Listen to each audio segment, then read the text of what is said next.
DAE 182 Hindi भाषा और संप्रेषण। ये आपकी जो बुक है, बुक का कोड क्या है अगर आप देखेंगे, BHDAE, ठीक है। और इसका बुक का कोड आपका होगा 182, ठीक है। 182 ए आपकी बुक का नाम है। इसका आज का हमारा चैप्टर क्या है, चैप्टर नंबर 4 है, यूनिट नंबर 4 है। इससे पहले मैंने आपको 3 चैप्टर मैंने करवा रखे हैं, उसे आप जा करके चैनल पर जरूर देख सकते हैं। अगर आप इस चैनल पर आएंगे ना, खासतौर से इस चैनल पर मैं आपको दिखा देता हूँ आपको कहाँ पर आना है। इस चैनल पर अगर आप आएंगे तो आप जा करके आपको यहाँ पर इसकी क्लासेज आपको जरूर मिल जाएगी। मैं प्लेलिस्ट भी बना दिया हूँ, आप प्लेलिस्ट में जा करके आप इस चैनल पर जरूर इस क्लास को कर सकते हैं, ठीक है। तो यहाँ पर देखिएगा चैप्टर नंबर 4 है हमारा, क्या है, व्यंजन के उच्चारण के प्रकार। यानी जो व्यंजन होते हैं, आप सबको पता होगा, जैसे हमारा का खा गा घा, चा छा जा झा, पा फा बा भा, पा फा बा भा, मा या रा लावा, ये सारे के हमारे व्यंजन होते हैं। तो व्यंजन के उच्चारण के प्रकार क्या है, यानी व्यंजनों का जब हम उच्चारण करते हैं वो कितने प्रकार के हैं, ठीक है। तो अगर मैं बात करूं इसमें एग्जाम में क्या आता है, तो अगर आप देखेंगे खास तौर से बहुत इंपॉर्टेंट की बात करेंगे तो 4.5 बहुत इंपॉर्टेंट है, नासिका ध्वनिया। नासिका ध्वनि मतलब समझते हो भैया, ऐसा व्यंजन जिसको बोलते हैं तो नाक से यूज होती है, नासिका ध्वनिया। इसमें अनुस्वर, अनुनासिकता या स्पर्श व्यंजन ध्वनिया, ये बहुत इंपॉर्टेंट है, एग्जाम में आने आता है। और अगला देखेंगे अगर आप 4.4 जो है आपका अर्धस्वर व्यंजन क्या होते हैं, इसको कई बार पूछा जा सकता है, ये भी इंपॉर्टेंट है। उस हिसाब से अगर आप देखेंगे 4.3 भी आपका इंपॉर्टेंट है, उच्चारण के स्थान पर व्यंजन के भेद क्या होते हैं ये देखेगा। अवरोध की प्रकृति के आधार पर व्यंजन क्या है, प्रणत्व के आधार पर व्यंजन क्या होते हैं। और सबसे ऊपर आपको बता रखा कि व्यंजन क्या होते हैं। तो हम इन सभी चीजों को देखेंगे क्योंकि इस चैप्टर से आपके एग्जाम में क्वेश्चन जरूर आ सकता है, काफी इंपॉर्टेंट है, आपकी क्लास होने जा रही है। बाकी भी में क्लासेस चलती रहती है, आप जरूर इसको देखिए और इसको जरूर कीजिए। एग्जाम 50 नंबर का होगा, तो ज्यादा से ज्यादा आपके नंबर आ सके, आराम से आपको 35 40 42 45 नंबर आपको मिल जाए, देखिएगा। सबसे पहले हम लोग बात करते हैं व्यंजन क्या होता है।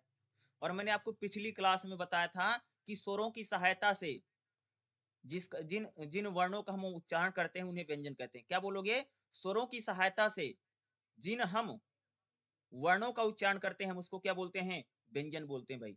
व्यंजन को अगर बोलोगे तो स्वर की सहायता लेनी पड़ेगी, स्वर की सहायता के बिना हम व्यंजन बोल ही नहीं सकते हैं, आप समझ रहे हो। और व्यंजन को बोलते समय कभी हमारे मुख का हमारा होंठ, कभी दांत, कभी तालु, कभी कोमल, ये क्या होते हैं, ये स्पर्श करते हैं, ठीक है। और तभी हम क्या करते हैं, व्यंजनों का उच्चारण करते हैं।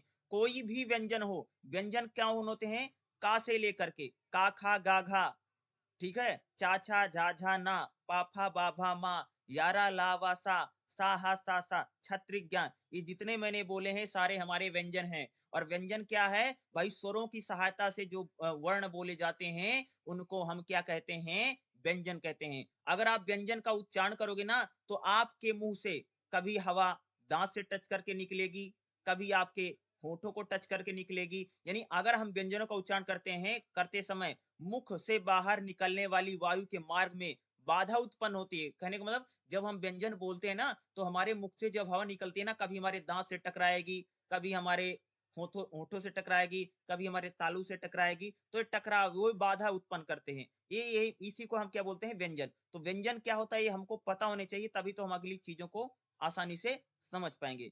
तो व्यंजन मैं हमको पिछली भी चैप्टर नंबर, अब अगर आप देखेंगे चैप्टर नंबर 2 में मैंने आपको बताया था व्यंजन क्या होते हैं, और चैप्टर नंबर 3 में बताया था। और यहाँ पर देखेंगे व्यंजनों को, देखिएगा इसको भी हम देखेंगे, लेकिन इसमें सबसे पहले जो मोस्ट इंपॉर्टेंट एग्जाम के पॉइंट ऑफ व्यू से क्वेश्चन आते हैं उनको देखते हैं, ठीक है। तो सबसे पहले देखिएगा, अगर मैं बात करेंगे, हम देखेंगे ये जो बहुत इंपॉर्टेंट, जो खास तौर से बहुत इंपॉर्टेंट है, नासिका ध्वनिया, ये बहुत आता है। नासिका ध्वनिया पिछली बार आ भी चुका है क्योंकि 10 नंबर का ही क्वेश्चन आता, देखिएगा।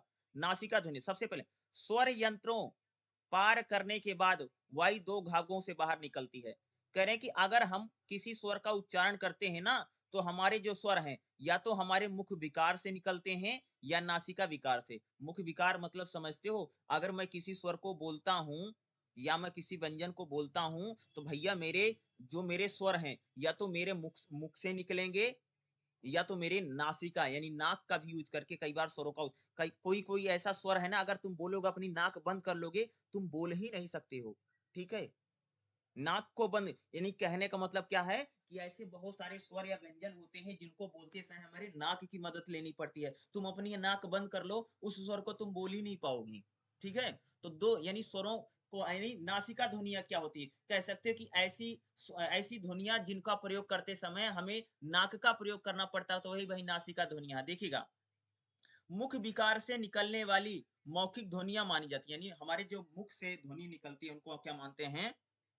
मौखिक ध्वनियां मानी जाती हैं। यदि वायु असन अंशत मुख विकार और अंशत नासिका विकार से निकलती है तो इस प्रकार की ध्वनियों को मौखिक नासिका ध्वनियां कहते हैं। देखोगा, अगर मान लो अगर मैं कोई ध्वनि बोलता हूं और मेरी ध्वनि मेरे मुख से और नाक से निकलती है तो इसको मैं क्या बोलूंगा? मौखिक नासिका ध्वनि। जैसे मैंने बोला का, आ, पा, फा, भा, भा, तो इसमें मेरी नाक यूज हो रही है और भाई मेरा मुंह यूज हो रहा है, दो चीजों से। इसके लिए हम क्या बोलेंगे इसको? नास यानी मौखिक नासिका ध्वनियां, यानी इसमें हमारा मुंह भी यूज होता है और हमारी नाक भी यूज होती है, यानी हम दोनों चीजों का यूज करके बोल रहा हूं ना। यानी ऐसे स्वर जिन स्वरों का मैं उच्चारण कर रहा हूं उसमें मेरा मुंह भी यूज होता है और मेरे जैसे अगर आप बोलोगे का खा गा घा पा फा बा भा, अगर आप स्वर बोलो आ ई उ, ठीक है, तो नासिका उनको बोलते हैं जिनमें नाक का यूज होता है। अब नीचे देखिएगा, यदि वायु पूर्णता नाक नासिका विकार से निकले तो उत्पन्न ध्वनि को नासिका ध्वनि कहते हैं। भैया ऐसे स्वर जिनको जब हम बोलते हैं तो हमारी जो हवा है अगर हमारी नाक से निकलती है तो उसको हम क्या बोलते हैं? नासिका ध्वनियां कहलाती है। क्या करें? यदि वायु पूर्णता यानी जैसे किसी स्वर को अगर मैं बोलता हूं तो मेरे मुख से जब हवा निकलती है, जो हवा है वह अगर नाक यानी नासिका मतलब नाक होती है। ठीक, पहले तो समझ लो नासिका है क्या, नासिका मीन्स नाक होता है। ठीक है, तो हमारी जो नाक से निकलती है अगर उससे ध्वनि उत्पन्न हो रही है तो नासिका ध्वनि हम कहते हैं। ठीक है, तो नासिका ध्वनि कैसे कहते हैं भैया? कि भाई मेरे अगर मैं किसी स्वर को बोल रहा हूं और मेरे स्वर को बोलने में जो हवा निकल रही है वो मेरी नाक से निकलती है, वही नासिका ध्वनि होती है। ठीक है, अब देखिएगा इसी नासिका ध्वनि में हमें पढ़ना अनुस्वर क्या होता है। देखिए क्या होता है अनुस्वर। देखिएगा, स्वर का उच्चारण स्वतंत्र रूप से होता है। भाई जो स्वर होते हैं ना, स्वर किसी की मदद से नहीं बोलते हैं, स्वर जो होते हैं स्वतंत्र बोले जाते हैं। ठीक है, स्वर का जो उच्चारण होता है वह स्वतंत्र रूप से होता है। व्यंजन स्वर के सहारे बोले जाते हैं, वही बात है ना भाई, स्वर जो होते हैं किसी की मदद से नहीं बोले जाते, लेकिन हम अगर हम व्यंजन बोलते हैं तो व्यंजन स्वरों के सहारे बोले जाते हैं। देखिएगा, इसलिए व्यंजन स्वर से पहले आते हैं। व्यंजन क्या आते हैं? व्यंजन स्वर से पहले आते हैं। ठीक है, पहले व्यंजन बोला जाएगा फिर स्वर। जैसे मान लो अगर आप बोलोगे माँ, पहले माँ बोला जाएगा फिर आ आएगा। जैसे तुम बोलोगे खा, पहले खाएगा आएगा। क्या है तो बोल रहे हैं कि देखो करें भाई, स्वर जो होते हैं किसी की मदद से नहीं बोले जाते, स्वर स्वतंत्र होते हैं। स्वर क्या होते हैं? स्वतंत्र होते हैं। ठीक है, व्यंजन को बोलने के लिए हमें स्वर की सहायता लेनी पड़ती है। मान लो इसीलिए देखिएगा, इसीलिए जब हम व्यंजन को बोलते हैं तो व्यंजन पहले आता है, व्यंजन स्वर से पहले आता है, यानी व्यंजन पहले बोला जाएगा स्वर बाद में आएगा। किंतु अनुस्वर की स्थिति निराली है, यानी क्या होता है? अनुस्वर बिल्कुल अलग होता है, इसमें स्वतंत्र गति नहीं होती है, अतः स्वर नहीं होता है, यह सदैव स्वर के बाद आता है। यानी अनुस्वर क्या होता है? अनुस्वर का मतलब होता है कि मैं ऐसे किसी व्यंजन को बोलता हूं जिसमें पहले स्वर आता है बाद में व्यंजन आता है, उसी को अनुस्वर बोलते हैं। अनुस्वर क्या बोलोगे? अनुस्वर तुमसे पूछे कोई क्या होता है भाई, अनुस्वर क्या है, तो बोलोगे कि जब मैं किसी व्यंजन को बोलता हूं तो व्यंजन बाद में आता है, स्वर पहले आता है, उसी को हम क्या बोलते हैं? अनुस्वर। अतः व्यंजन भी नहीं है, यह स्वर और व्यंजन के बीच आता है।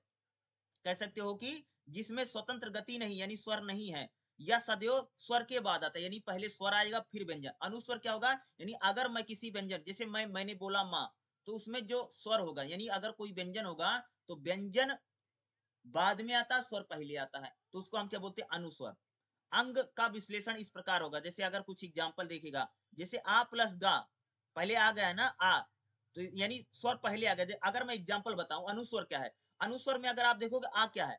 आ तो स्वर होता है, आ तो भाई मेरे स्वर है, और गा क्या है? गा व्यंजन है, तो क्या हो गया? आ पहले आया गा बाद में आया, अर्थात अनुस्वर व्यंजन है, इसको यानी पहले अनुस्वर बोलते हैं। अनुस्वर का अर्थ है कि स्वर के पीछे आने वाला व्यंजन। क्या बोलोगे? अनुस्वर किसे कहते हैं? क्या बोलोगे? स्वर के पीछे आने वाला व्यंजन अनुस्वर कहलाता है। क्या बोलोगे? स्वर के पीछे आने वाला, यानी स्वर के पीछे आने वाला जो व्यंजन होता है उसको हम क्या बोलते हैं? अनुस्वर कहते हैं। अंतस्थ उष्मस व्यंजनों में अनुनासिकता लाने के लिए प्रयोग किया जाता, जैसे प्रशंसा, प्रा, प्रशंसा, तो रा पहले है ना, प्रा, प्रा, रा पहले बोला जाता, जैसे प्रशंसा है, संयम है, हंस है, अगर इनको देखोगे ना तो पहले स्वर आता है, बाद में व्यंजन जाता है, इन्हीं को अनुस्वर बोलते हैं। अनुस्वर क्या बोलोगे? कि स्वर पहले आता है, व्यंजन बाद में आता है। यही क्या होता है भाई मेरे? यही तो अनुस्वर होता है। क्या होता है? यही अनुस्वर होता है। जैसे प्रशंसा, एग्जाम्पल क्या है? एग्जाम्पल जैसे हमारा प्रशंसा है, संयम है, हंस है, ये क्या होगा? ये अनुस्वर होता है। और अनुस्वर का प्रयोग कैसे होगा? आजकल जैसे ढा, ढा, ढा, ना, माँ के स्थान पर हिंदी में बिंदी लगाने की प्रथा चल पड़ी है। इससे कई सुविधाएं हो रही हैं। अनुस्वर की बात करें तो अनुस्वर क्या है? यानी ऐसा व्यंजन जिसमें स्वर पहले आ रहा है, व्यंजन बाद में आ रहा है, वही अनुस्वर है। अनुस्वर का मतलब भी यहाँ से भी ले सकते हैं। अनुस्वर का अर्थ है स्वर के पीछे आने वाला व्यंजन। क्या बोलोगे? स्वर के पीछे आने वाला व्यंजन को हम लोग क्या कहते हैं? अनुस्वर कहते हैं। ठीक है, आगे देखिएगा। अगला हमारा क्या? अनुनासिकता क्या है? क्या है? बहुत इंपॉर्टेंट है, आता है, इसलिए मैं ध्यान से मैं कई बार बोल के बता रहा हूं। देखो, अनुनासिकता देखिएगा। अनुनासिकता में पहले स्वर की बात करें। अनुनासिकता केवल एक है, ऊपर जो बिंदी लग जाती है ना, तुमने देखा जैसे आंगन है, ठीक है, अंगूठा है, ठीक है, आंवला है, आंसू है, यानी जो बिंदी नहीं लग जाती किसी में, जैसे अंक पे बूंदी लग गई, माँ पे बूंदी लग गई, ठीक है, जो ये बिंदी नहीं लग जाती, मात्रा अंक की जो बूंदी लग जाती है, यही तो अनुनासिकता होती है। इस प्रकार के शब्दों में आता है अनुनासिकता। यह केवल स्वर में आती है। अनुनासिकता किसके साथ? केवल स्वरों में होती है। कोई भी स्वर होगा, जैसे देखोगे ना, जैसे उदाहरण क्या है? जैसे आंख है, आंगन है, अंगूठा है, आंकड़ा है, आंवला है, आंसू है, यानी अनुनासिकता कह सकते हो कि स्वर के ऊपर जब बिंदी लग जाती है, कोई भी स्वर हो, यानी स्वर के ऊपर जैसे बिंदी लग गई, जैसे ऊ के ऊपर बिंदी लग गई, आ के ऊपर ऊपर बिंदी लगा देते हैं ना, जैसे आंगन है, आंसू है, अखाड़ा है, आंवला है, आंख है, आंख में ऊपर जैसे हा के ठीक है, हमेशा ई के ऊपर बिंदी लगती है ना, जैसे हिंदी भी लिखते हैं तो कई बार बिंदी लगा के लिख देते हैं। अनुनासिकता क्या होती है भैया? कि स्वरों के ऊपर जो बिंदी लग जाती है, जो बिंदी देख रहे हो, मात्रा, बिंदी भी इसको कई बार बोलते हैं, एक मात्रा बोलते हैं, ठीक है, इसको देखिएगा। यानी ये जो मात्रा लग रही ना, अंक की बूंदी लग रही, ये जो ऐसे लग जाता है ना, ऐसे जो लग जाता है, उसी को हम लोग क्या बोलते हैं? उसी को बोलते हैं अनुनासिकता। अनुनासिकता क्या है? कि जैसे कोई स्वर है, जैसे हमारा स्वर है ई, तो ई के ऊपर ऐसे बिंदी लग गई तो क्या है? यही अनुनासिकता है। अगला हमारा देखिए क्या है? स्पर्श व्यंजन ध्वनियां क्या होती हैं? स्पर्श व्यंजन मतलब समझते हो? कि ऐसा व्यंजन जिसको हम लोग बोलते हैं ना, तो हमारा कभी आंख, कभी सॉरी आंख मैंने बोल दिया भाई मेरे, कभी हमारा दांत टच करता है, कभी हमारा होठ टच करता है, कभी हमारा दांत होठ दोनों टच करता है, उसे बोलते हैं स्पर्श व्यंजन ध्वनि। देखा, हिंदी में स्पर्श व्यंजन 5 व्यंजनों के वर्गों में विभाजित है। स्पर्श व्यंजन देखिएगा, प्रत्येक वर्ग का अंतिम व्यंजन अनुनासिक व्यंजन है, जो सामान्यतः शेष चारों से होता है। देखो, कोमल तालव्य व्यंजन क्या होता है? कोमल तालव्य मतलब समझते हो? जिसे का, खा, गा, घा, ड़ा, अगर आप इनको बोलोगे ना, का, खा, गा, घा, ड़ा, तो हमारा जो तालु है, तालु मतलब समझते हो? का, खा, ये जो गले के नीचे है ना, अंदर की बात नहीं, बाहर आओ, जहां से ये नीचे होता है, ठीक है, गला देखो, गले में जो देखोगे, यहाँ पर अगर बोलोगे ना, जैसे का, खा, गा, घा, तो तुम्हारा जो होता है ना, गले की गला जो है, यहाँ पर देखोगे तो ये रहता है, अंदर की बात नहीं, बाहर, बाहर, बाहर जो टच कर रहा गला देखिए, यहाँ पर करेगा, यानी कोमल तालु व्यंजन, यानी इसको बड़े कोमलता के साथ बोला जाए, जैसे का, खा, गा, घा, ड़ा, अगर आप इनको बोलेगे तो हमारा ये तालु है, ये इसका यूज होता है, का, खा, गा, गा, ड़ा, इसको यूज करते हैं, तो इसको कोमल तालु व्यंजन बोलते हैं। क्या बोलते हैं? का, खा, गा, घा, ड़ा जो है, इसको हम क्या बोलते हैं? कोमल तालु व्यंजन बोला जाता है। अगर आप इनको बोलोगे ना, जैसे का, खा, गा, घा, ड़ा, तो हमका इस हमारा ये यूज होता है, ठीक है। अगला देखिएगा, वत्स तालु व्यंजन क्या है? जैसे चा, छा, जा, झा, ड़ा, चा, छा, जा भी बोलोगे तब भी हमारा तालु यूज होता है, लेकिन अगर आप देखेंगे ये थोड़ा जोर लगा के चा, छा, जा, झा, ज्यादा इसमें यूज होता है,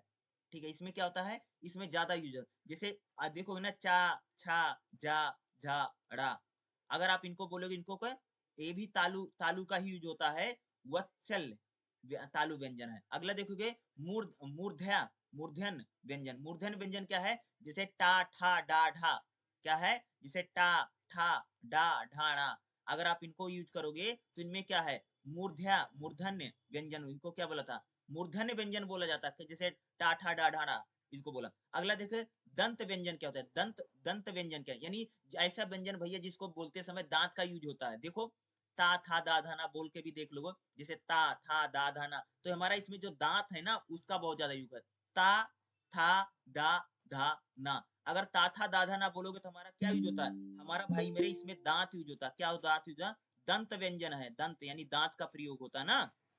उसी प्रकार से अगर आप होस्ट व्यंजन क्या देखा, होंठ का जो जिसमें पा, फा, बा, भा, मा बोल के भी अगर आप देखोगे ना, बोलो अगर एक बार आप लोग बोलेंगे, जिसे आप बोलोगे पा, फा, बा, भा, मा, तो इसमें क्या होगा, हमारा जो होंठ है ये क्या करता है, एक कंपन करता है, होंठ टच करता है ना, होंठ से होंठ मिलते हैं ना, तो इसको होस्ट व्यंजन बोलते हैं, पा, फा, बा, भा, मा को। ठीक है, अगला देखेगा, इस प्रकार से हमारे व्यंजन होते हैं ना, 5 है ना, जैसे पहले कोमल तालु है, वत्सल ताल पहले पहले दूसरे में तालु का बड़ा यूज है, पूरा है मूर्धा, फिर है दंत और फिर है होठ, दंत में ता, था, दा, धना है, और होस्ट में क्या है, पा, फा, बा, भा, मा है, इनका यूज करते हैं। उसी प्रकार से अगला हमारा देखिएगा, हिंदी व्यंजनों का क्षेत्रीय स्वरूप क्या है, हिंदी में जो व्यंजन होते हैं ना उसका कहीं कहीं पर अलग यूज होता है। जैसे अगर आप देखोगे हिंदी की मानक ध्वनिया क्षेत्रीय रूप में अलग अलग, जैसे अगर मैं बात करूं, जैसे हरियाणा में ना, हरियाणा में क्या है, ला को ना का बोला जाता है, हरियाणवी में अगर आप देखोगे तो ला को, जैसे बालक है, लक है, बालक, जैसे बालक हो गया, ऐसे बोलेंगे। तो क्या है कि हमारी जो क्षेत्रीय भाषाएं होती, जैसे कई बार जैसे सड़क को, सड़क जो शब्द है उसको भोजपुरी में कई बार सड़क बोल देते हैं, यानी अड़ा को र बोला जाता है, तो अलग अलग यूज होता है ना। उसी प्रकार से अगर आप देखेंगे तो हरियाणा में अगर आप देखेंगे जो व्यंजन है, व्यंजन कौन सा है, ला व्यंजन है, ला व्यंजन को कैसे बोला जाता है, जैसे बालक, ठीक है, क्या बोलने के इस प्रकार से, जैसे कुमाऊनी में क्या है, दीपावली, ठीक है, मारवाड़ी में ला को इस प्रकार से लिखा जाता है या बोला जाता है, यानी ला को देख रहे हो ना, ला को बाल, बाल, बालक, यानी ला में ही का जोड़ दिया गया है ना, इस प्रकार से। उसी प्रकार से हमारी कुछ क्षेत्रीय बोलियों में ड़ा को ना बोला जाता है, जैसे प्रणाम, प्रणाम, कई बार होता है ना, जैसे प्रणाम होता है ना तो कुछ लोग प्रणाम बोलते हैं, यानी ड़ा जो है, ये जो शब्द है ड़ा है, इसको ना बोला जाता है। जैसे प्रणाम था तो प्रणाम कर दिया, गुण था गुण कर दिया, ऋण था ऋण ऋण कर दिया, तो होता ना, बहुत सारी हमारी क्षेत्रीय बोलियां हैं। क्षेत्रीय बोलियों में जो ड़ा होता है इसको हम क्या बोलते हैं, इसको हम ना बोल दे रहे हैं, क्या बोलते हैं भैया मेरे, इसको हम लोग क्या बोलते हैं, ना बोलते हैं। उसी प्रकार से अगर आप देखोगे ना, तो उसी प्रकार से अगर आप देखेंगे कुछ और हमारी क्षेत्रीय बोलियां हैं, जैसे हरियाणवी और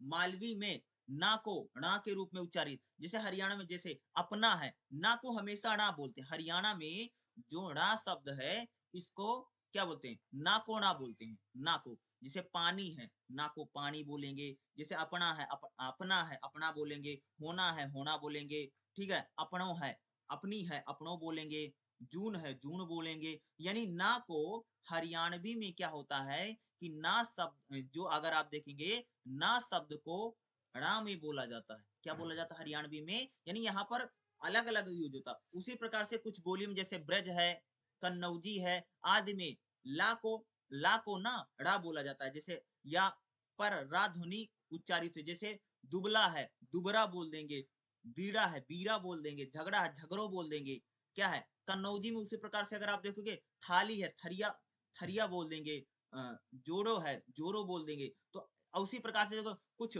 भाषाओं में हा का लोप हो जाता है, जैसे ब्रज में साहूकार को साहूकार बोल देते हैं। उसी प्रकार से राजस्थानी में देखोगे तो अनेक बोलियों में राजस्थानी में क्या करते हैं, सा को हा बोलते हैं, यानी सा को क्या बोला जाता है, राजस्थानी में क्या होता है कि जो सा शब्द होता है, कौन सा शब्द होता है भाई मेरे, सा शब्द होता है, किसमें, राजस्थानी में। राजस्थानी में क्या होता है, जो सा होता है, ठीक है, इसको हा में बोलते हैं। जैसे 10 है दह बोलते हैं, 100 है सौ हव बोलते हैं। तो इस प्रकार से, उसी प्रकार से बिहारी में खासतौर से ला को रा बोला जाता है, जैसे मछली है मछरी बोलते हैं, फल है फर बोलते हैं, यानी या बिहारी में क्या करते हैं, ला शब्द को रा बोला जाता है। ठीक है, अलग अलग भाषाओं में अगर हम बात करें तो इस प्रकार से। चलिए अगला हम देख लेते हैं जो खास तौर से इसमें आपके लिए इंपॉर्टेंट है। तो यहाँ पर देखिए जैसे ये था 4.4 में आ जाइए, क्या है अर्धस्वर। अर्धस्वर क्या होते हैं, कई बार आपसे एग्जाम में आ सकता है कि अर्धस्वर क्या होता है या अर्धस्वर क्या होते हैं। इस ये भी एग्जाम में काफी इंपॉर्टेंट देखिएगा। कुछ समय पहले तक या रा ला वा, क्या बोले भाई, कुछ समय पहले तक अगर आप देखेंगे या रा ला वा को अर्धस्वर माने जाते हैं। कुछ समय पहले तक अर्धस्वर किस कौन से माने जाते थे, 4 माने जाते थे। ठीक है, या रा ला वा इनको क्या माना जाता था, अर्धस्वर माना जाता था बहुत पहले तक। लेकिन अब देखोगे किंतु आधुनिक भाषा शास्त्रियों का मत है कि या और ला व्यंजन के गुण अधिक हैं, अतः अर्धस्वर या और वा माने ही जाते हैं। अब क्या अर्धस्वर 2 रह गए। अब अर्धस्वर कौन सा है, या और वा है। ये 2 ही अर्धस्वर माने जाते हैं, पहले 4 माने जाते, या रा ला, या और रा लावा माने जाते, यारा लावा माने जाते अर्धस्वर। लेकिन अब सिर्फ 2 ही अर्धस्वर हैं, या तो एक या है और एक वा है। ठीक है, ये दोनों स्वर अर्धस्वर के रूप में अन्य भाषाओं में भी मान्य हैं, इनको अर्धस्वर। अब देखिएगा या ध्वनि यानी या क्या है, एक अर्धस्वर। देखिएगा इस ध्वनि के उच्चारण के लिए सबसे पहले जीभ ई जैसी ध्वनि के लिए तैयार की जाती, जैसे या बोलोगे या, तो ई जैसे ध्वनि के लिए तैयार की जाती है, फिर एक उच्चारण में आता है जैसे या।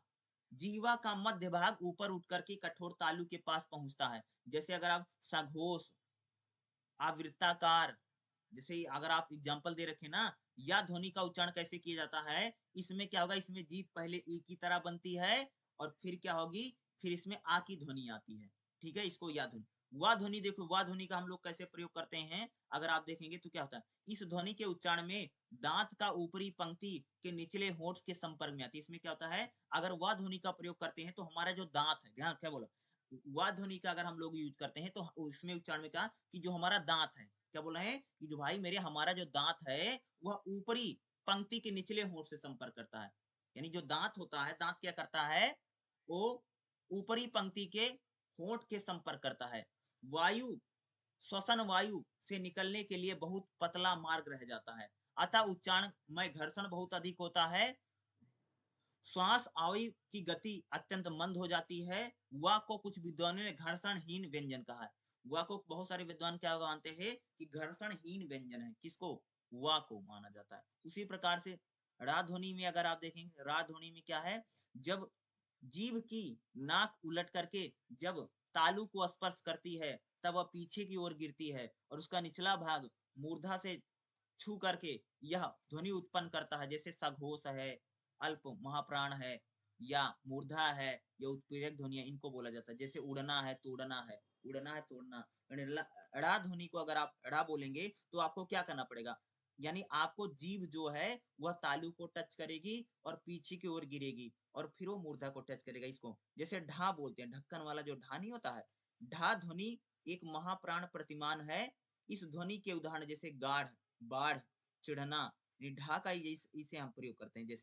जैसे ला ध्वनि क्या है, ला ध्वनि का अगर हम प्रयोग करते हैं, देखिए जीभ की नोक वत्स को छू करके मार्ग बंद कर देती है, किंतु श्वास वायु की जीभ के एक या दोनों पार्श्वों से निकलती है। जीभ को ला की स्थिति में रख करके सांस को अंदर खींचने के लिए यदि वायु को जीभ एक ही पार्श्व के अंदर जाने देते हैं तो ला के उच्चारण में वायु की ओर बाहर निकलती है। जैसे अगर आप देखेंगे जैसे ललक है, लाल है, तत्काल है, ला ध्वनि का जो हम प्रयोग करते हैं। ठीक है, उसी प्रकार से जैसे हम ध्वनि की बात करें, जब जीभ की नोक बहुत तेजी से, क्या बोले, जब जीभ की नोक बहुत तेजी से चलती है या वायु श्वसन के लिए स्वतंत्र रूप से फड़फड़ाती है, तब ऐसी ध्वनियां उत्पन्न होती, जैसे हिंदी में रा, सघोष, महाप्राण। और जैसे कुछ उदाहरण भी दे रखे हैं, जैसे घर है, रोपना है, किरल है। ठीक है, इस प्रकार के शब्द बता रहे हैं। तो इसमें खास तौर से जैसे आपसे पूछेगा अर्धस्वर क्या है, तो अर्धस्वर पहले तक माने जाते या रा लावा है, लेकिन अब 2 ही अर्धस्वर माने जाते हैं, या और वा। और अगर आपको याद करना है, या ध्वनि याद कर लो और वा ध्वनि याद कर लो, यही पहला दूसरा ही आपको याद करना। क्या मैंने बोला, आपको इसमें जैसे अर्धस्वर पूछा गया ना, तो आपको सिर्फ 2 याद करना है, या ध्वनि याद करना है और वा ध्वनि याद करना है, सिर्फ 2 ही याद करना है, क्योंकि क्वेश्चन 10 ही नंबर का आता है और अर्धस्वर हमें हमें यही याद करना है। ठीक है, अर्धस्वर पहले समझ लो कि अर्धस्वर क्या होता है, ये इतना पता होना चाहिए, इतना याद करना है। ऊपर का जो मैंने बताया है या ध्वनि और वा ध्वनि, इतना ही हमको एग्जाम के लिए पढ़ना पड़ेगा। ठीक है, इतना मैंने बताया। चलिए अगले भी कुछ चीजों को देख लेते हैं जो आपके लिए खास तौर से एग्जाम के लिए एग्जाम में पूछा जाता है, हम लोग उसको पढ़ लेते हैं। देखिएगा अगला क्या देखिएगा 4.3 में क्या दिया है, उच्चारण स्थान के आधार पर व्यंजन के भेद क्या है, यानी उच्चारण के जो स्थान है उसमें हम व्यंजन में कैसे भेद कर सकते हैं। तो सबसे देखिएगा अवरोध की प्रकृति क्या है, यानी अगर मैं किसी व्यंजन को बोलता हूं ना तो उसमें अवरोध उत्पन्न होता है, यानी कहीं पर हमारी जो हाँ मुख से निकलने जो हवा कहीं कहीं टकराती है। तो उसी प्रकार से अगर आप देखोगे स्पर्शी व्यंजन क्या होते हैं, साथ कई बार तुमसे पूछ सकता है कि स्पर्शी व्यंजन क्या होता है। ध्यान सुनिएगा क्या है, क्या दे रखा है, स्पर्शी व्यंजन। देखिएगा क्या बता रहा है जी, जिन व्यंजनों के उच्चारण के समय कोई उच्चारण अव्यय यानी जीवा आदि के किसी उच्चारण स्थल में स्पर्श करते हैं क्षण बल के लिए, मुखी विकार से वायु अवरोधित होती, वह सभी व्यंजन स्पर्शी व्यंजन कहलाते। क्या बोला, जिन व्यंजनों के उच्चारण में, ध्यान सुना क्या बोला, जिन व्यंजनों के उच्चारण में, ठीक है, जैसे मैं किसी व्यंजन का उच्चारण करता हूं तो मेरी जो जीभ है ना वह मेरे मुंह में कहीं से स्पर्श करती है या कहीं से टच करती है, तो उस व्यंजन को हम लोग क्या बोलेंगे, स्पर्शी व्यंजन बोलते हैं। जैसे मान लीजिए भाई मेरे कि मैं किसी व्यंजन को मैंने बोला, तो मेरे व्यंजन को बोलते समय जो मेरी जीभ है, हम सुना, मेरी जीभ है कभी मेरे दांत से टकराएगी, कभी मेरे से तालू से टकराएगी या कहीं से टकराती है, तो उसी को हम क्या बोलते हैं, स्पर्शी व्यंजन कहते हैं। जिन व्यंजनों के उच्चारण के समय कोई उच्चारण अव्यय यानी जीवा आदि के किसी उच्चारण स्थल से स्पर्श करते हुए क्षण भर के लिए मुख्य विकार में वायु मार्ग को अवरोधित कर देती है। देखो क्या होगी, स्पर्शी व्यंजन क्या बोलोगे कि जिन व्यंजन को हम बोलते हैं और जो हमारी जीभ है वह किसी यानी हमारे मुंह में टच करती है और अवरोध उत्पन्न करती है, उसी को हम लोग क्या बोलते हैं, स्पर्शी व्यंजन कहते हैं। जैसे अगर आप देखोगे तो हिंदी वर्णमाला स्पर्शी व्यंजन कौन कौन से होते हैं, खास तौर से देखिएगा स्पर्शी व्यंजन जैसे का, खा, गा, घा, टा, ठा, डा, ढा, ता, था, धा, धा, पा, फा, बा, भा, ये क्या होते हैं, ये सभी हमारे क्या हैं, स्पर्शी व्यंजन है। इनको हम क्या लोग क्या बोलते हैं, स्पर्शी व्यंजन कहा जाता है। ठीक है, इनको क्या बोला जाता है, स्पर्शी व्यंजन। अब देखिएगा संघर्षी व्यंजन क्या होते हैं। संघर्षी कुछ व्यंजनों के उच्चारण के समय उच्चारण अवयव यानी उच्चारण स्थल को स्पर्श कर सकने की स्थिति तक ऊपर नहीं उठते हैं, परंतु दोनों एक दूसरे के इतने निकट आ जाते हैं कि दोनों के बीच निकलने वायु घर्षण करके, यानी ऐसे बोल रहे हैं कि जब किसी हम व्यंजन का उच्चारण करते हैं, जो हवा है, जो मुख से निकलने वाली हवा है, वह एक प्रकार से हमारी जो जीभ है और जो हमारा दांत है, इनमें एक प्रकार से जीभ और दांत में क्या करती है, बहुत घर्षण करके बहुत बड़ी मुश्किल से निकल पाती है, उसी को हम क्या बोलते हैं, संघर्षी व्यंजन बोलते हैं। क्या बोलते हैं उसको हम, संघर्षी व्यंजन कहते हैं। क्या बोलते हैं, संघर्षी व्यंजन कहे जाते हैं। संघर्षी व्यंजन कौन कौन से अगर आप देखोगे, जैसे सा, हा, सा, हा, वा, इनको ये क्या है, हमारे संघर्षी व्यंजन है। क्या है, एग्जाम्पल है अगर आप देखेंगे, यानी हिंदी वर्णमाला में सा, हा, सा, हा, वा संघर्षी व्यंजन माने जाते हैं। क्या माने जाते हैं, संघर्षी व्यंजन कौन कौन से माने जाते हैं, सा, हा, हा, वा, इनको संघर्षी माने जाती है। इसके अतिरिक्त जैसे फक, नीचे नुक्ता लग गया, खा के नीचे नुक्ता, गा के नीचे नुक्ता है, जा के नीचे जो नुक्ता लग जाता है, इनको भी संघर्षी व्यंजन कहा जाता है।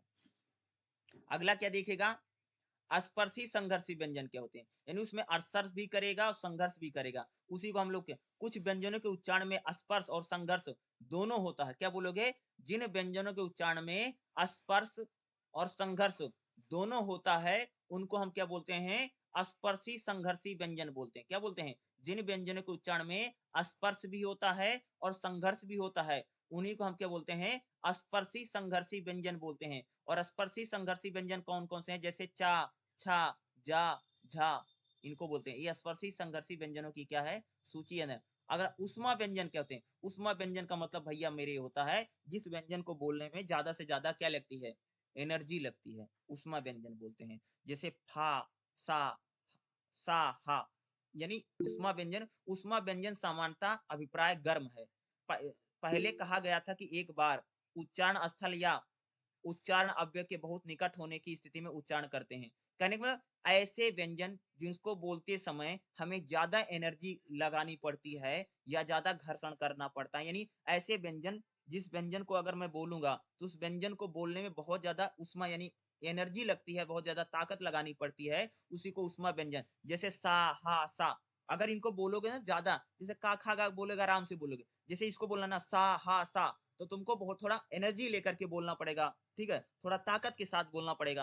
यानी इनको उष्मा उष्मा व्यंजन को क्या बोलते हैं, इसमें थोड़ा ताकत लगा करके, एनर्जी लगा करके या शक्ति लगा करके बोलना पड़ता है, ताकत लगा करके बोलना पड़ता है, उन्हें हम क्या बोलते हैं, उष्मा व्यंजन। और उष्मा व्यंजन कौन कौन से लिख भी रखा है, सा हा, सा हा, सा हा, ये सारे इनको, ये इसको भी अलग अलग सा ही है तीनों, लेकिन इनका अलग अलग प्रयोग होता है, ठीक है, इनको बोलते हैं।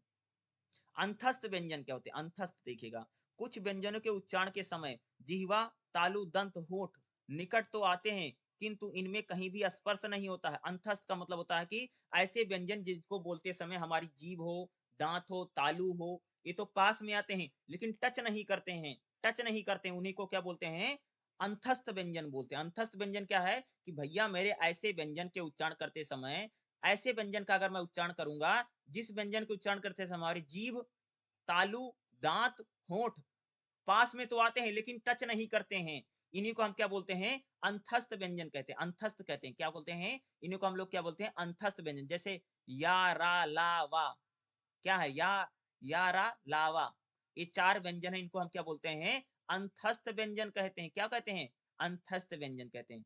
अर्ध स्वर क्या कहते हैं, अगला देखिए हमारा क्या है, अर्ध स्वर। अर्ध स्वर के उच्चारण में जीवा स्वरों के उच्चारण की तुलना में अधिक ऊपर की ओर उठती है, किंतु इतनी ऊपर नहीं उठती पहुंच पाती कि वायु का मार्ग अवरुद्ध कर सके। इस तरह स्वर और व्यंजन के बीच स्थिति बनती है। हिंदी वर्णमाला में या और वा क्या है, अर्धस्वर। अर्धस्वर अभी मैंने आपको पढ़ा था ना, अरे यही तो था, अर्धस्वर अभी मैं आपको पढ़ा दिया, यहाँ पर रहा, ये देखो अर्धस्वर यही है ना, या और वा, इन्हीं दोनों को तो अर्धस्वर, यही बार बार पूछ रहा है, ठीक है, यही जो आ रहा देखिएगा, ये रहा अर्धस्वर। अर्धस्वर क्या बोलोगे, अर्धस्वर मैंने आपको बता दिया क्या है, कि इनमें अगर आप देखेंगे तो ये इसमें अर्धस्वर मतलब इसमें स्वर भी है और थोड़ा व्यंजन का भी मिलावट होती है, इसके लिए हम इसलिए को बोलते हैं अर्धस्वर बोलते हैं। और अगर आप देखेंगे तो दो अर्धस्वर हैं, कौन कौन से हैं, या और वा जो है, इन्हीं को हम केवल मानते हैं अर्धस्वर मानते हैं। उसी प्रकार से प्राण, प्राणत्व के आधार पर देखिएगा, प्राणत्व के आधार पर व्यंजन कौन कौन से हैं, जैसे अल्प प्राण।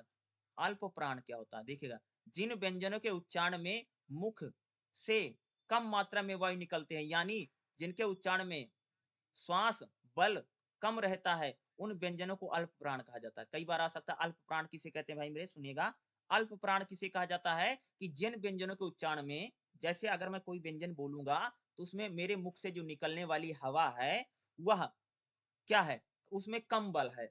नहीं, ऐसे व्यंजन जिसका अगर मैं प्रयोग करता हूं, अगर मैं उसको बोलता हूं तो मेरे मुख से जो हवा है वह कम बल के द्वारा निकलती है, उसको हम क्या बोलते हैं, अल्प प्राण कहा जाता है। तो अगर आप जैसे काखा गाघा चाचा दाधाना, इसको क्या बोलते हैं, अल्प प्राण बोला। महाप्राण मतलब समझते हो, महाप्राण क्या होता है, यह अल्प प्राण व्यंजनों के विपरीत है। महाप्राण व्यंजनों के उच्चारण में मुख से वायु ज्यादा मात्रा में निकलती। देखो अल्प प्राण क्या है, अल्प प्राण का मतलब होता है कि जिन व्यंजनों का उच्चारण करेंगे मुख से हवा बहुत कम निकलती है। क्या बोलोगे, अल्प प्राण क्या है कि ऐसा व्यंजन होता है जिसको बोलते समय हवा बहुत कम निकलती है, उसको हम क्या बोलते हैं, अल्प प्राण। और बोलोगे कि महाप्राण क्या है कि ऐसा व्यंजन जिसको बोलते समय मुख से हवा बहुत ज्यादा मात्रा में निकलती है और श्वास बल अधिक होता है, यानी इसको बोलते समय थोड़ा बल लगता है, इसको हम क्या बोलते हैं, इसको हम लोग महाप्राण बोलते हैं। महाप्राण कौन से हैं, जैसे खा, घा, छा, झा, टा, ठा, धा, धा, फा, भा, इनको क्या बोलते हैं, इनको महाप्राण बोला जाता है। घोष क्या होता है देखिएगा, घोष व्यंजन वह हैं जिनके उच्चारण में स्वर तंत्रियाओं के निकट आ जाने के कारण उनके बीच से निकलने वाली हवा में कंपन होता है, उसी घोष क्या होते हैं, यानी ऐसा व्यंजन जिसको बोलते समय जो स्वर होता है क्या करता है भैया, हवा जो, यानी ऐसे व्यंजन जिनका उच्चारण करते समय हवा में कंपन होता है, उसी को हम क्या बोलते हैं, घोष बोलते हैं। अघोष क्या होते हैं, अघोष व्यंजन से बिल्कुल विपरीत जिन व्यंजन के उच्चारण के समय स्वर तंत्रियां परस्पर दूर रहती हैं, जिनके उच्चारण में मुख से निकलने वाली वायु में कोई कंपन नहीं होते, यानी ऐसे व्यंजन जिनको बोलते समय जो हवा निकल रही है उसमें कोई भी कंपन नहीं होता, कंपन की बात करता है, यानी ऐसे व्यंजन जिनको बोलते समय मुख से निकलने वाली हवा में किसी प्रकार का कंपन नहीं होता, उनको हम क्या बोलते हैं, उन्हीं को हम क्या बोलते हैं, अघोष बोला जाता है। और अघोष कौन कौन से होते हैं, जैसे का, खा, चा, छा, ढा, ढा, इनको हम क्या बोलते हैं? अघोष बोला जाता है। ठीक है? तो जो-जो मैंने आपको बताए सारे एग्ज़ाम में आपसे पूछे जा सकते हैं और आपके एग्ज़ाम में ज़रूर आ सकता है। तो इनको अच्छे तरह से करके जाइए क्योंकि इनकी एग्ज़ाम में आने की ज़्यादा से ज़्यादा संभावनाएँ बनी रहती हैं। जो मैंने आपको पूरी क्लास करवाई इसको आप दोबारा भी ज़रूर देख लीजिएगा और चैप्टर नंबर जो आपका ये 4 है, चैप्टर नंबर 4 को मैंने अच्छे से बताया है। अगर आपको कुछ पूछना है तो आप मेरे से ज़रूर पूछ सकते हैं। साथ में आपको जो भी क्लास चाहिए, बाकी आपको क्लास मिलती रहेगी। अगर आपको कोई क्लास चाहिए तो आप कमेंट करके मुझे ज़रूर बता दीजिएगा। बाकी आप इस और जो आपकी चौथा चैप्टर है, पहला, दूसरा, तीसरा, चौथा चैप्टर, आप इस चैनल पर जाकर के आप अदर्स जो सब्जेक्ट की क्लास है, आप उनको भी देख सकते हैं और आप उनको भी वॉच कर सकते हैं। बाकी अगर आपका कोई सवाल है, कोई क्वेश्चन है, तो आप मेरे से ज़रूर पूछ सकते हैं। अगर आपका कोई सवाल है तो मेरे को ज़रूर बताइएगा, ठीक है? बाकी अगर कोई क्लास है तो यहाँ पर आप जाकर के उसको ज़रूर वॉच कीजिएगा, उस क्लास को ज़रूर देखिए, उससे आपको ज़्यादा से ज़्यादा फ़ायदा ज़रूर होगा, ठीक है?